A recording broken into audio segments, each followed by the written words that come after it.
নমস্কার, জ্যোতিষকণ্ঠ চ্যানেলে আপনাদের সবাইকে আন্তরিক স্বাগত জানাই।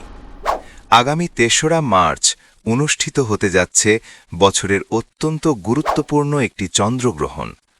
বন্ধুরা, মূল আলোচনায় যাওয়ার আগে আপনাদের কাছে একটি ছোট্ট অনুরোধ। আমি হয়তো খুব প্রফেশনাল বা ভালো ভিডিও এডিট করতে পারি না। সাধারণ স্লাইড শো দিয়েই আপনাদের জন্য এই ভিডিওগুলো বানাই। কিন্তু বিশ্বাস করুন, আমার এই কথাগুলো এবং জ্যোতিষশাস্ত্রের এই তথ্যগুলো আপনাদের জীবনের জন্য অনেক মূল্যবান। তাই অনুগ্রহ করে ভিডিওটি শেষ পর্যন্ত দেখবেন। কথা দিচ্ছি, আপনাদের অনেক কাজে লাগবে। এই চন্দ্রগ্রহণ নিয়ে আমাদের সবার মনেই অনেক প্রশ্ন কাজ করে। বিশেষ করে চন্দ্রগ্রহণ কখন শুরু ও শেষ হবে, গর্ভবতী মায়েদের কি করা উচিত, আর সাধারণ মানুষেরই বা কি নিয়ম মানা উচিত।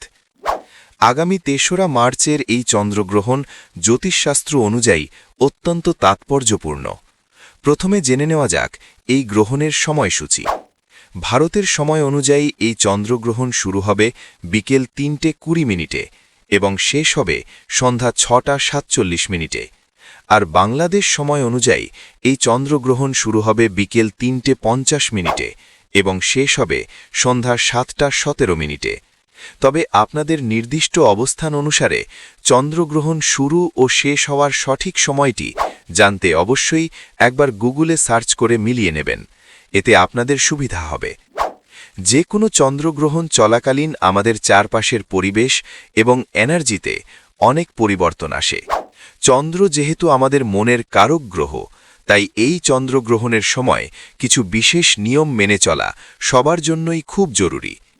প্রথমত, সাধারণ মানুষের ক্ষেত্রে চন্দ্রগ্রহণ চলাকালীন সময়ে যে কোনো ভারী খাবার খাওয়া বা জল পান করা থেকে বিরত থাকা উচিত। তবে শিশু, বয়স্ক এবং অসুস্থ ব্যক্তিদের জন্য এই নিয়ম শিথিলযোগ্য। গ্রহণের আগে আপনার রান্না করা খাবারে বা পানীয় জলে কয়েকটি তুলসী পাতা দিয়ে রাখবেন। এতে চন্দ্রগ্রহণের নেতিবাচক বা অশুভ প্রভাব খাবারে পড়ে না। সবচেয়ে বেশি প্রশ্ন আসে গর্ভবতী মায়েদের নিয়ে। এই চন্দ্রগ্রহণ চলাকালীন গর্ভবতী মায়েদের একটু বিশেষ সাবধানে থাকতে হবে। চেষ্টা করবেন গ্রহণের সময় কোনোভাবেই ঘরের বাইরে না যাওয়ার, যাতে চন্দ্রগ্রহণের আলো বা রশ্মি সরাসরি আপনার শরীরে না পড়ে। এছাড়া এই চন্দ্রগ্রহণের সময় কোনো ধারালো বস্তু যেমন বটি, ছুরি বা কাঁচি একদম ব্যবহার করবেন না। সেলাইয়ের কাজ বা শাকসবজি কাটার কাজ থেকেও এই সময়টাতে বিরত থাকবেন।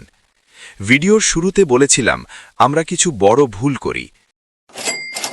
সবচেয়ে মারাত্মক ভুলটি হল চন্দ্রগ্রহণ চলাকালীন সময় ঘুমিয়ে পড়া এবং মনে নেতিবাচক চিন্তা আনা। এই সময়টি হল ঈশ্বর আরাধনা এবং জপ ধ্যানের।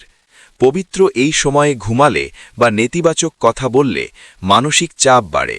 তাই চন্দ্রগ্রহণের সময় নিজের ইষ্ট দেবতার নাম বা মহামৃত্যুঞ্জয় মন্ত্র মনে মনে জপ করুন। এতে চন্দ্রগ্রহণের সমস্ত অশুভ প্রভাব কেটে গিয়ে শুভ ফল লাভ হয়। এই চন্দ্রগ্রহণ আপনাদের জীবনে কেমন প্রভাব ফেলবে তা জানতে পরের ভিডিওর জন্য অপেক্ষা করুন। বন্ধুরা, কমেন্ট বক্সে আপনি কোথা থেকে ভিডিওটি দেখছেন তা লিখে জানান। আগামী ভিডিওতে আমরা আলোচনা করব এই চন্দ্রগ্রহণে কোন 3টি রাশির ভাগ্য খুলতে চলেছে। ভিডিওটি ভালো লাগলে একটি লাইক দিন এবং প্রিয়জনদের সাথে শেয়ার করে তাদেরও এই চন্দ্রগ্রহণ সম্পর্কে সতর্ক করুন।